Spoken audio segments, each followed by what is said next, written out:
Hi hello, എല്ലാവരും നല്ല happy ആയിട്ടല്ലേ ഇരിക്കുന്നത്? ഹാപ്പി ആവാത്ത ആരെങ്കിലും ഉണ്ടോടോ? ആരെങ്കിലും ഉണ്ടോ? നമ്മൾ ഹാപ്പി ആയിട്ടിരിക്കുമ്പോൾ എന്ത് രസമാണ്, നമ്മൾ സന്തോഷമായിട്ടിരിക്കുമ്പോൾ എന്ത് രസമല്ലേ നമ്മളെ മുഖം കാണാൻ, അല്ലേ? നിങ്ങൾ കണ്ണാടിയിലൊക്കെ പോയിട്ട് ഒന്ന് ചിരിച്ചു നോക്ക്, എന്തൊരു ഭംഗിയാണ് നമ്മളെ കാണാൻ. പക്ഷെ നിങ്ങൾ കരയുന്ന സമയത്ത് ഒരു ഭംഗി ഉണ്ടാവില്ല, അല്ലേ? നിങ്ങൾ എപ്പോഴെങ്കിലും ഒന്ന് കരയുമ്പോൾ കണ്ണാടിയിൽ നോക്കി നോക്കിയേ, എന്തേലും ഭംഗിയുണ്ടോ കാണാൻ? ഒരു ഭംഗിയില്ല. പക്ഷെ നമ്മൾക്ക് ചിരിക്കുമ്പോൾ നമ്മളെ കാണാനും ഭംഗിയുണ്ടാവും, നമ്മുടെ മൈൻഡ് ഫ്രീ ആയിരിക്കും, നമ്മളെ കൂടെയുള്ള ആൾക്കും സന്തോഷമായിരിക്കും, അല്ലേ? നമ്മൾ ഫുൾ ഹാപ്പി മൂഡായിരിക്കും, നമുക്ക് എന്ത് കണ്ടാലും ഇഷ്ടമായിരിക്കും. പക്ഷെ നമ്മൾ സങ്കടപ്പെട്ട് ദേഷ്യപ്പെട്ടിരിക്കുന്ന സമയത്ത് നമുക്കൊന്നും ഇഷ്ടമായിരിക്കില്ല, ആരും ഇഷ്ടമായിരിക്കില്ല. അപ്പം പറ്റുന്നത്ര സമയം എല്ലാവരും സന്തോഷമായിട്ട് ഇരിക്കുക കേട്ടോ. So today we are going to discuss about another barrier, that is nothing but physical barriers. Physical barriers are arise due to the physical factor. What are the physical factors? Can you guess? Okay, no problem. ഞാൻ പറഞ്ഞുതരാം. First factor എന്ന് പറയുന്നത് environment condition ആണ്. Okay, environment condition ആണ് first physical factor. അത് environment condition ഒരു physical barrier ആയിട്ട് വരാൻ കാരണം എന്താണെന്ന് വെച്ചിട്ടുണ്ടെങ്കിൽ, നമുക്ക് റെയിൻ അതുപോലെ ഹെവി സ്റ്റോം ഒക്കെ വരുമ്പോൾ നമ്മുടെ കമ്മ്യൂണിക്കേഷൻ എന്താണ്, പ്രോപ്പറായിട്ട് കമ്മ്യൂണിക്കേറ്റ് ചെയ്യാൻ നമുക്ക് പറ്റില്ല.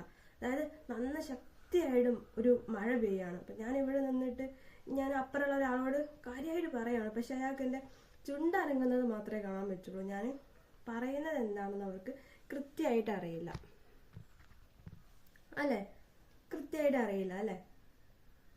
അതാ പറയുന്നത്. അപ്പോൾ അതൊരു ഫിസിക്കൽ ഫാക്ടറാണ്. അതുപോലെ തന്നെ വലിയൊരു കൊടുങ്കാറ്റടിക്കുക, അപ്പം ഞാൻ എവിടെ ഇരുന്നിട്ട് ഒരു പ്രസംഗം ഒരു പ്രഭാഷണം നടത്തുക, എന്തെങ്കിലും മനസ്സിലാവുക നിങ്ങൾക്ക്? ഇല്ല. അപ്പോൾ അതൊരു ഫിസിക്കൽ ഫാക്ടറായിട്ട് വരും. രണ്ടാമത്തേത് പറയുന്നത് പ്ലേസ് ആൻഡ് ആർക്കിടെക്ട്. അതൊരു ഫിസിക്കൽ ഫാക്ടറാണെന്ന് പറയാൻ കാരണം, എനിക്കിപ്പോൾ ഞാൻ ഒരു കോളേജിൽ വർക്ക് ചെയ്യാന്ന് വെച്ചാൽ, ആ കോളേജിലൊക്കെ കുഞ്ഞു കുഞ്ഞു ക്ലാസ് ആണ്, വലിയൊരു ഹോളോ കാര്യങ്ങളോ ഒന്നുമില്ല. അപ്പം എനിക്ക് ഒരു കാര്യം ആ കുട്ടികളുമായിട്ട് കമ്മ്യൂണിക്കേറ്റ് ചെയ്യണമെങ്കിൽ ഞാൻ എന്ത് ചെയ്യണം?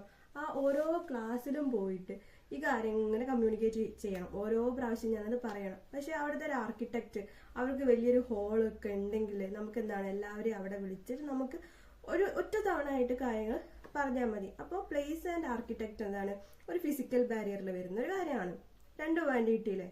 മൂന്നാമത്തേത് പറയുന്നത് ടൈം ആൻഡ് ഡിസ്റ്റൻസ്. കാരണം നമുക്ക് ടൈം, ഈ ഒരു ടൈം എന്ന് പറയുന്നത് നമുക്ക് നല്ല കൺവീനിയൻ്റ് ആയിട്ടുള്ള ടൈമാണ്. നമുക്കിവിടെ മോർണിംഗ് ആണെന്ന് വെച്ചാൽ നമുക്കിത് എല്ലാ കാര്യത്തിനും നല്ല കൺവീനിയൻ്റ് ആയിട്ടൊരു ടൈമാണ്.